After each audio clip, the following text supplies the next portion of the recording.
my name is Jeannie Lauren Dowden for Conduit News. Senate District 26 has been in the news constantly over the last few months. Most recently, they had a Republican primary runoff race. The winner of that was Brad Simon. Joining us today is Adam Watson. He is running for Senate District 26 as an independent, and in that special election, that final election day will be held March 3rd. Adam joins us today to talk about his campaign and why he decided to run. Hey, Adam. Hey Jenny, thanks so much for having me. Of course, I'm so glad that you are here.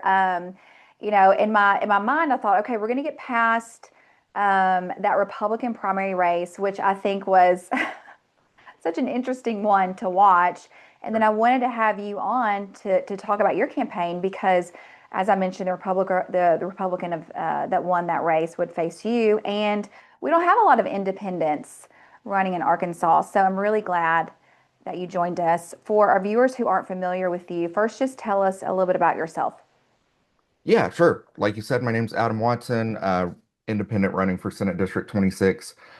For anybody that's been following the whole Franklin County prison debacle, I'm the founding director of Gravel and Grit, which is the nonprofit that's been pushing back against that. So, kind of blood, sweat, and tears in that project before we knew that this race was going to exist. I guess also for anybody that doesn't know, this special election was necessitated by the untimely passing of Senator Stubblefield last September.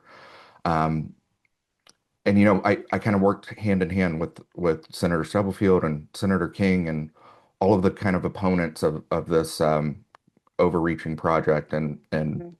spent a lot of time in Little Rock, um, for better or worse, at the Capitol, Yeah. paying attention to that, and then everything else associated with it. So when the seat came available under unfortunate circumstances, Mhm. I decided that this was kind of the next logical step in that path to jump in and see if I could keep making a difference in a more official capacity. Now you live in Franklin County. As far as the proximity, how close are you to the proposed prison site? Yeah, so I'm in Branch in Franklin County, which is right outside of Charleston. We're about 12 minutes from the prison site. Um, and actually, I live on the same gravel road as Senator Stubblefield, so Mm. something must be in the water out here. Well, we're glad though. Whatever it is, we're Sure. glad. So you have been campaigning. When did you start campaigning for Senate District 26? I filed the last Monday of the filing period. Okay. I'm not sure which date that was, but Yeah, second so week in November. November. Hmm. From the day I filed to the election was just about 90 days on the dot. So this is a really quick compressed cycle. Thankfully, right? The Yeah, circumstances around the setting of the special election, and the lawsuit that was involved in that really, yeah. really compressed our time frame, but it was something we were thankful for so that the voters here could get representation, especially through the upcoming fiscal session. Yeah, talk to us about filing and running as an independent. We hear all of the time that, well, nationally and, here in Arkansas, it's a two-party system. Independents, libertarians, they don't have a shot at the ballot, or, in the voting booth. I do question whether or not voters now have more of an appetite for independent candidates, but walk us through your thought process and what made you decide to run as an independent. Sure. So I really look at the viability based on voter engagement. When you have a disengaged and uninformed electorate, then the party system is very appealing because there's a platform to run on, and the voters kind of just walk in and check one of two boxes. It's not Mhm. necessarily about the candidate, in my perspective. But when you have an electorate that is kind of hyper engaged around an issue that's been so heavily focused on, like the prison, like this special election setting. I think it lends itself exceptionally well to something that's different from the two-party system because voters are wanting to hear ideas on an individual platform level versus a party platform level. So I Yeah. think there's a good appetite for it uh, in this kind of special set of circumstances that Hmm. this district finds itself in this election cycle. Yeah. How do you build that bipartisan support? And um, there in your area, that's a very red district. It would be interesting to see what the numbers look like after all of this and if they're still as red as they once were. But, how do you anticipate or, plan on working with both sides of the aisle? And how do you convince a Republican voter that you are the right choice in this race? Sure. Um, I think a lot of the issues that we have in Arkansas right now are not left versus right issues. They're either purely just Arkansan people issues, or they're kind of establishment versus the people issues. Hmm. Um, I think both parties have kind of pushed themselves toward their worst tendencies, their extremes, and they haven't drug a large part of their base with them. So, I see kind of 10% of voters went to the far left, 10% went to the far right. And there's 80% of folks that really don't agree with those harsher tendencies on either side and just want somebody to kind of turn down the rhetoric and talk about the issues from a common sense perspective, from how does this affect us everyday perspective, and Hmm. be willing to have the conversation without being combative or name Yeah. calling and just be an adult in the room. As far as That would getting be things nice, done, Adam. we we have these lofty ideals, Jenny.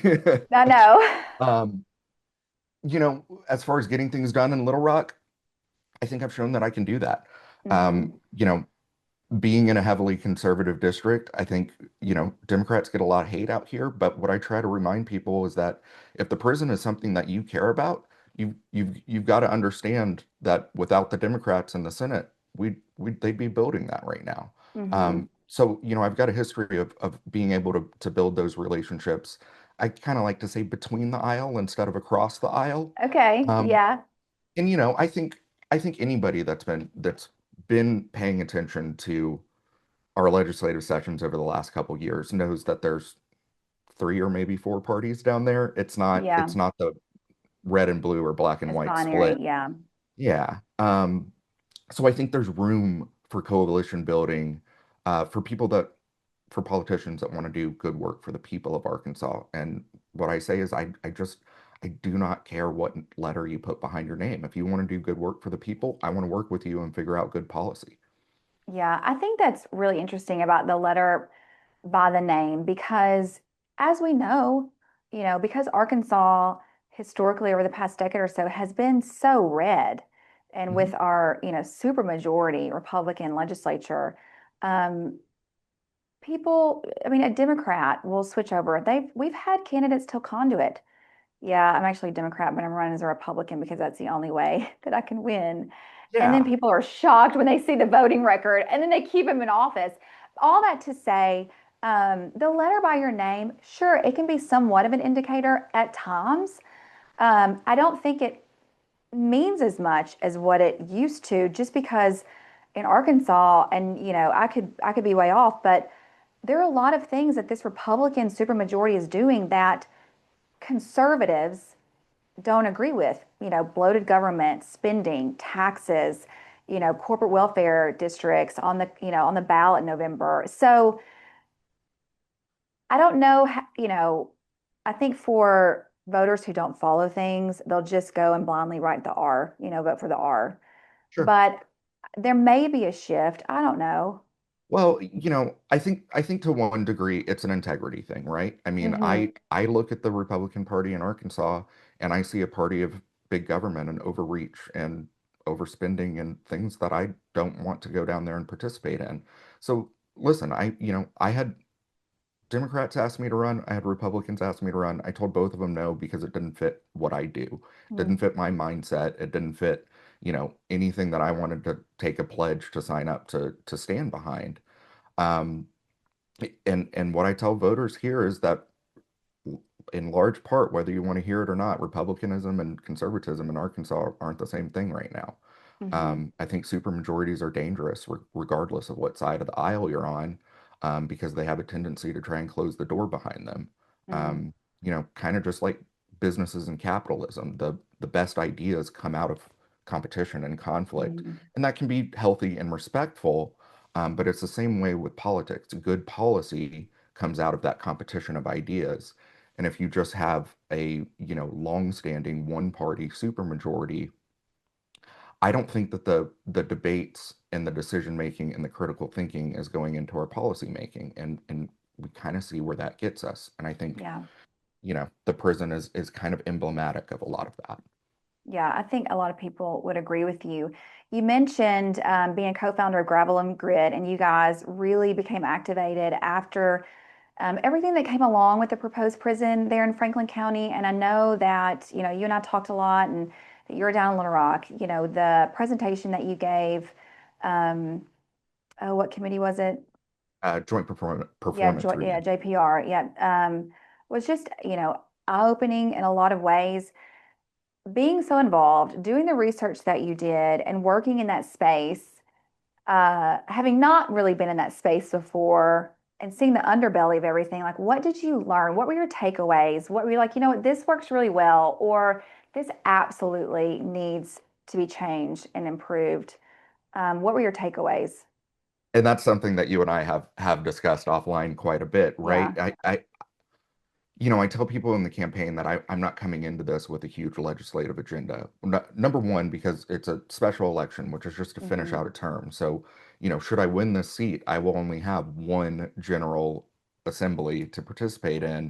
Hmm. And a freshman senator coming in to that environment is not going to be able to walk down there and cut property taxes or whatever Yeah. single-handedly. But Yeah. so because of that, the things that I've chosen to more intently focus on are those kind of sausage making pieces of it because Hmm. um, I feel like if we can't tighten the procedures and the policies of how we do things at the Capitol, then the policy that comes out the other side is never going to be good. So when we're talking about things like that, bill filing deadlines, how many bills can a senator or a representative file in session? Getting rid of Hmm. voice votes, making committees stick to their agenda, um, making the process a little bit easier for citizens that want to go down there and talk about this legislation that's important to them. Those kinds of nuts and bolts are, I'm kind of a systems guy, and that's where my biggest interest lies. Yeah. And that's where I saw the breakdown with my involvement in all of the prison related stuff. Yeah. What was alarming whenever you were researching and sending FOIAs, um and what, how would that shift happen when it comes to transparency and accountability within state, even local government? What type of reforms would you want to work on specifically? Yeah, well, I think one of the biggest problems that we see is the legislature being willing to cede so much authority to our executive. And we see that in, the recent takeover of the Board of Corrections, last session with the, dismissal and reforming of the library board. These are powers that rest in the legislature, and if they don't stand up to protect them, they get stolen by another Mm. branch. We have co-equal branches of government for a reason. We have checks and balances for a reason. And given that the legislature is the closest body of government to the people, and given that this is Arkansas where the people rule, that's where the power needs to reside. But it doesn't happen that way if nobody stands up and, kind of takes a stand for it. So again, going down there as one person with that idea is probably not going to get very far. But I think there is a growing appetite even amongst lawmakers to say, hey, is this really the direction that we want to be going? And hopefully there's enough of them that we can get together to do something about it. What issues? So I know, of course, where you are, at front of mind for people there is the prison. And Sure. I've seen comments on Facebook, and to say, well, the prison isn't the only issue. And I agree, Conduit agrees. 100%. Um, and I know that you do as well. So what else are you hearing from from the constituents there? Um, Apart from the prison, what policy issues um, are important to you? Talk to me about school choice, the LEARNS Act, government spending, these data centers that are coming in, and corporate Sure. tax breaks that we're giving, and abatements. Talk to me about all of that and where you stand. So That was on a the lot. I prison. know. Yeah, no, no, no, we're good. We can break it down a Yeah, little bit. Just remind me if I forget one I of them. will. So on the prison not being the only issue, you're 100% right. But what the way that I look at that is the reasons that I'm running are part and parcel of the prison, and it's Mm, not the prison itself. But we actually discussed this when we talked about JPR. You know, hmm. we weren't going down there just to say, "Hey, this project is bad." We were going down there to say, "This project is bad, and if we do this, you're setting a bad precedent for the future." So, you know, the prison is really emblematic of a lot of problems that I see, and that's lack of transparency, lack of accountability, Yeah. government overreach, you know, corruption, cronyism, all of those things that need to be reined in. Hmm. Um, so those are the reasons that I really wanted to run. What I hear going around knocking on doors, the first question, depending on how far away you get from Franklin County, right? And the epicenter, it's always the prison, and it's always the prison everywhere in the district in some Sure. form or fashion. Yeah. But the other things that you hear are taxes in various forms. You know, I, I think what is being harped on the most right now is property taxes. But you hear income taxes, you hear used car taxes. Yeah. I'm I'm generally supportive of cutting taxes, but I also just I don't like to make promises I can't keep. And from a practical perspective, when you're in a balanced budget state, you know, if you're going to cut revenue, you've got to cut services or you've got to cut spending. And Hmm. I really do think that we have a spending issue. Hmm. I think pretty clearly we have a spending issue. Yeah. You know, every time you turn around, you see legislative committees say no to $1 million here to actually do some good in Arkansas, and then yes to $100 million to give another out-of-state consultant a contract that, I mean, to me, it seems like we turn around and put those things in a shredder and just move on down the road and don't take Yeah. their advice anyway. So Mm, yeah. yeah, government spending needs to be reined in. And if we do that, then I think there is room in our budget to do some things with taxes that come back and benefit the people. Um, on learns, you know, my again, as a procedural nuts and bolts guy, the issue that I had with Learns is the way that it came about. I mean, this is a massive piece of omnibus legislation that was shoved through the legislature in like 72, 96 hours. It was short. Um, and it's a framework. And when you pass framework legislation that affects that many areas of our laws, then you're leaving it largely up to a rulemaking process. Hmm. And I talk to current sitting legislators on a regular basis that say, you know, I voted for it, but I didn't know how it was going to work. I didn't know it was going to do this, that, or the other. And that's a problem. I think we saw the same Yeah. problem with access. I think we see the with most gubernatorial agenda pieces of legislation because they get worked on behind the scenes with a couple key players. They get shoved through the legislature and then they get fleshed out in a rulemaking process Yeah. where elected officials don't necessarily have a say. So, you know, effects of learns how it is now being more fully fleshed out. I think it needs some accountability put into it. I think it's I mean it's obviously an insolvent system right now, right? We're giving it one-time funding that we can't do in a sustainable way going forward. So I think it just needs to be looked at and reined in a little bit to work the way Hmm. that it was actually intended to work. Do Um, you, and yeah, yeah, do you believe though that do you bel do you agree with the policy of school choice and allowing those tax dollars to go to private institutions, or um, do you think the whole thing is just a problem? no, I don't think the whole thing is a problem. I think there were some great things about Learns. I think, you know, teacher pay being Sure. increased was Yeah. fantastic.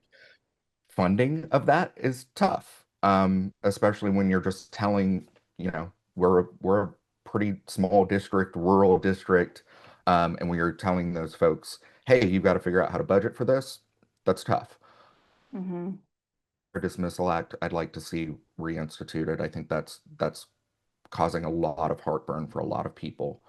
And then as far as, you know, public funds going to private institutions, if we can do it in a way that is not, you know, across the board, um, then I can see where it's going to help some folks, especially in homeschool, especially for folks that are, right on the border of being able to afford tuition versus not afford tuition. There's a real need for those dollars to go to their tuition expenses. What Mm-hmm. I have an issue with is, I think the number was like 83% of kids that weren't in Upon. Mm-hmm. public school last year, we're taking the funds this year. And then on the back end of that, we see these private institutions raising their tuition rates to kind of cover the gap.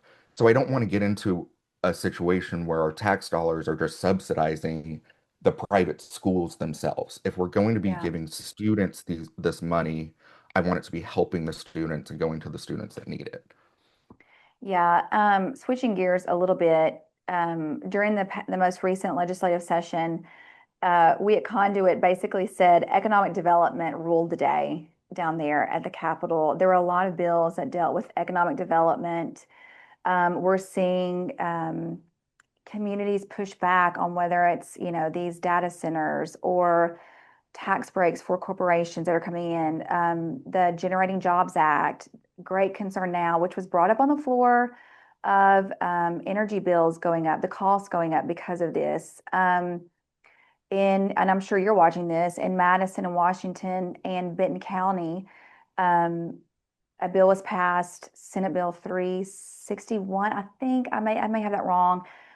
Senator Tyler Dees, Representative Howard Beatty, they were the sponsors of that, and it, allows these industrial development authorities to come in into communities. And eminent domain is in the bill, of course. Again, the Republican supermajority legislature voted for this, and now it's kind of coming back to bite them.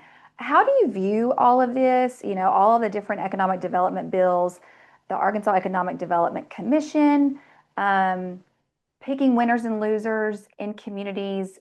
What is your policy stance on all of this?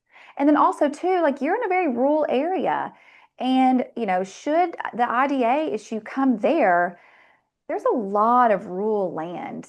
And when you're talking about eminent domain and that, well, we'll clean it up in 2027, that's alarming. And that's one of the things just stylistically that I dislike about passing legislation like that. Let's not pass things and clean them up in 2 years. We meet Hmm. for 100, 120 days every 2 years. Let's get it right. And maybe if we cap the number of bills and aren't trying to decide on, 2,000 pieces of legislation in 100 Yeah. days, we can actually like have a larger, more fleshed out discussion around how these things Hmm. work, how they're going to go into practice and actually affect people. On the economic development stuff, I mean, look, I'm the prison guy. I'm a local control guy. Yeah. I think when these projects are coming into especially more rural communities, that even if they are private sector, but especially if they're public sector, they need to be done with a greater degree of transparency. They need to be done with, community input and community acceptance. And that goes for prisons, it goes for data centers, it goes for whatever industrial projects, Hmm. would want to be brought in. Because so often we see that, these rural communities are preyed upon because Yeah.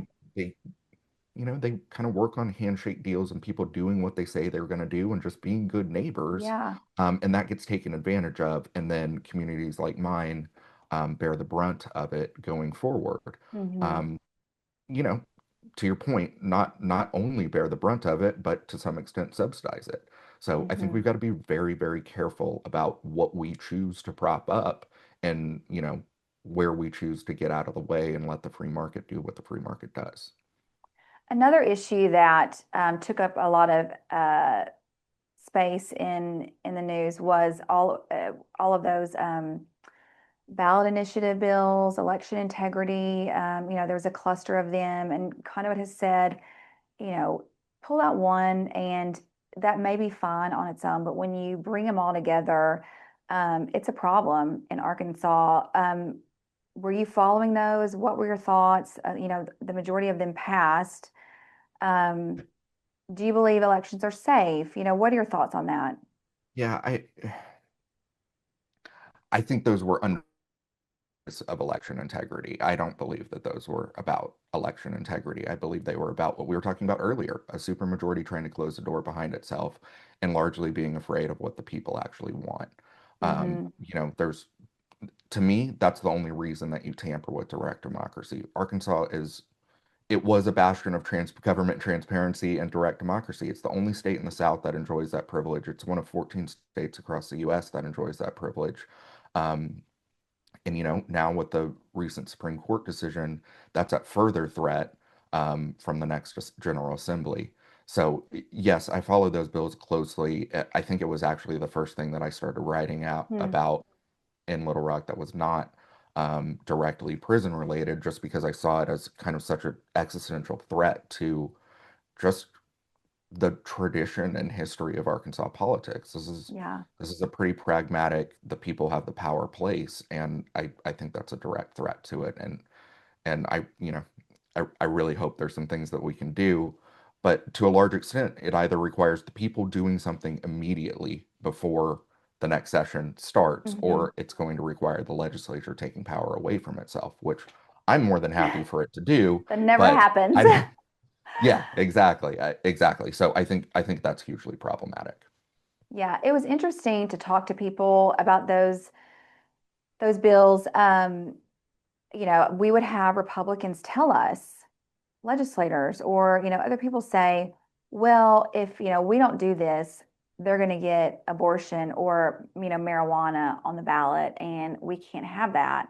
And you're not going to, I mean, I'm pro-life, and I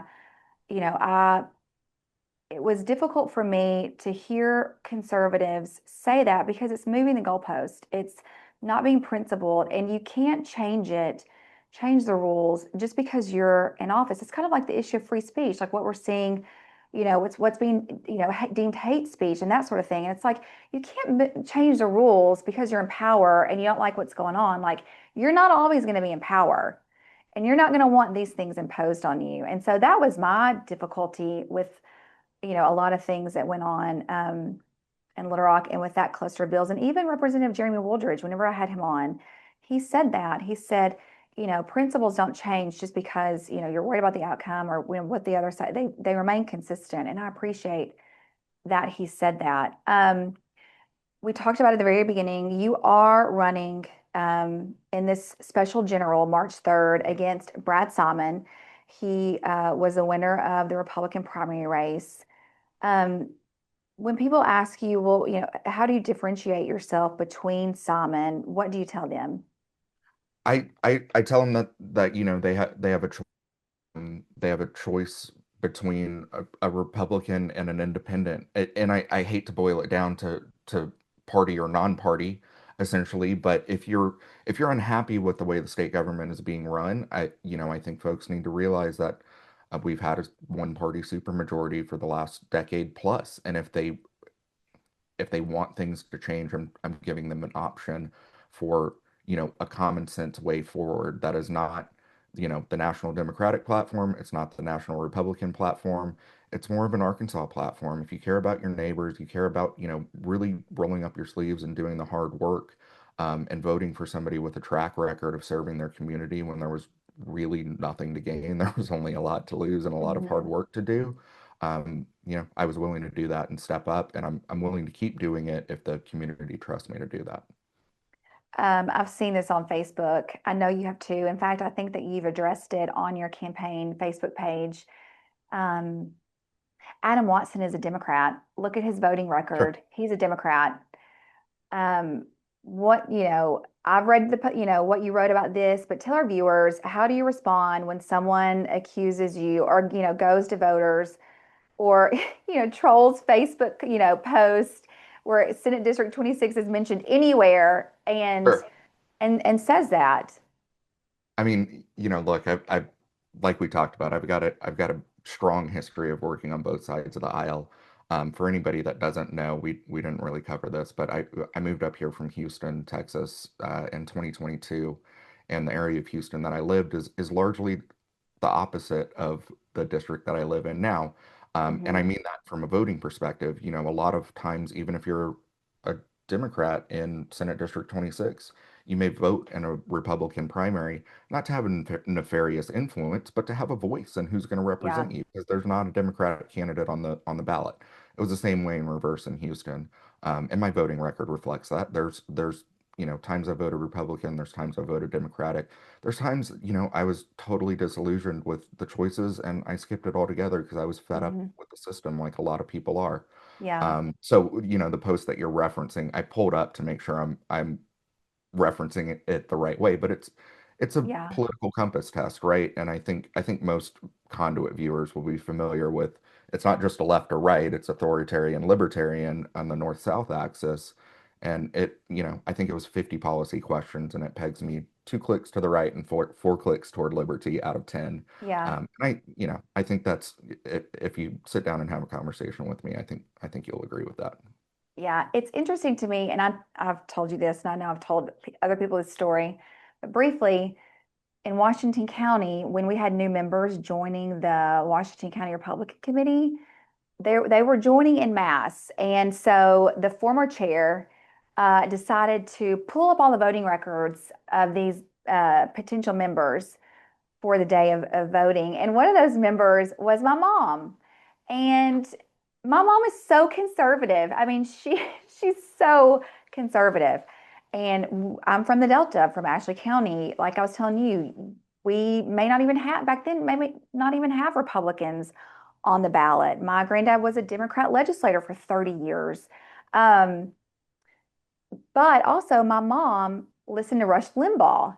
And, you said nothing nefarious goes on. Well, it's politics. And so Rush Limbaugh would, tell his listeners, hey, if you don't have a Republican on the ballot, you don't have a Republican ballot, go and vote in the Democrat primary to influence those elections.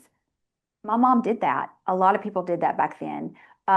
There was a group that formed for the 2022 elections. They tried to do that as well. And then on the flip side, you have legislators and Republicans and people in state parties say, "Well, we've got to keep the primaries open because in these rural areas, we'll have Democrats come vote on our ballots, and we need their vote."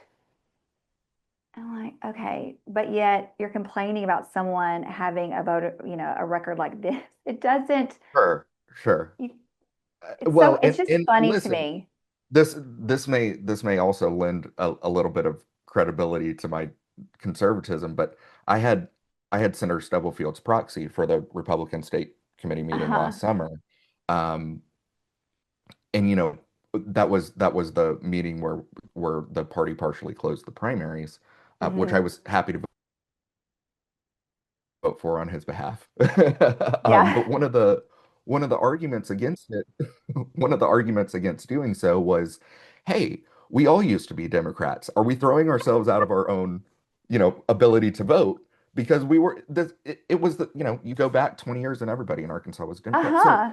I, you know, You're I saying think I think the it's quiet worth, part out loud. you know, I I guess I'm an independent. I can do that. Um, Yeah. Yeah. It's so so funny that they look, would I say think that. I think it's really I think it's for me, it's a matter of integrity. Hmm. I mentioned I was asked by not the official Republican Party, but plenty of Republicans to run on that ticket. I would heavily encourage that, you can't win without an R behind your name.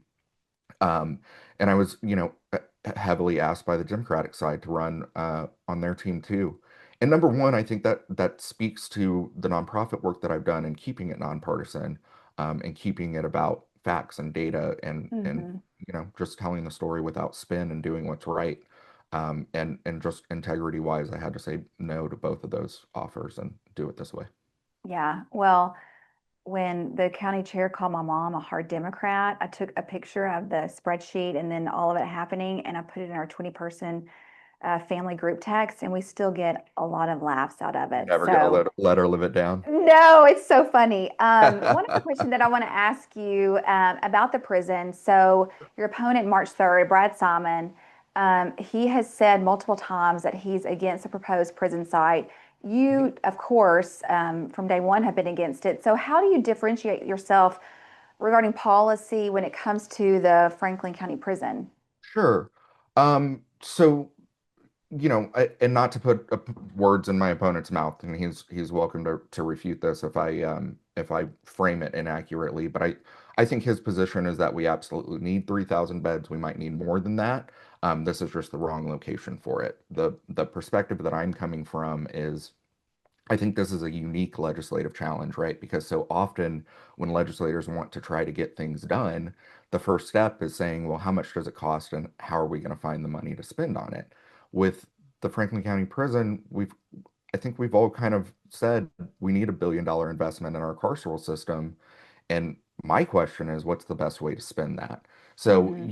to the extent that we do need additional bed space, which I think if we had addressed the issues that led up to this crisis point a decade ago, we wouldn't need a bit additional bed space.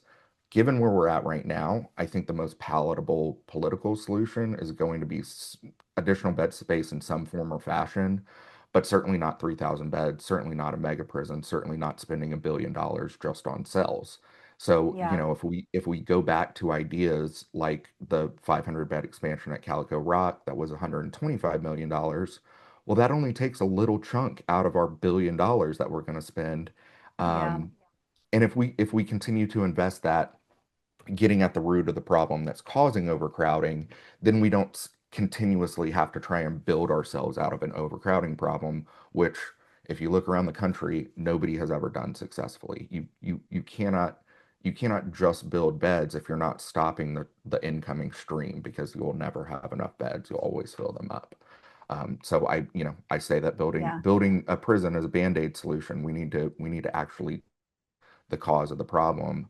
Um, and we can use that money for really robust investments in mental health and reentry services and pretrial services and drug courts and even in education. I mean, you know, that stuff yeah. goes a long way toward preventing crime on the front end so that we don't have this problem and extra investment on the back end.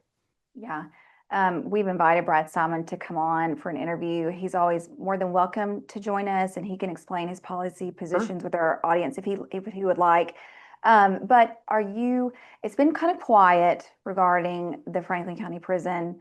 Not a lot of movement there. Are you concerned that it's going to come back up? And if it does come back up, what happens if it moves forward? Have you thought about what that might look like if so?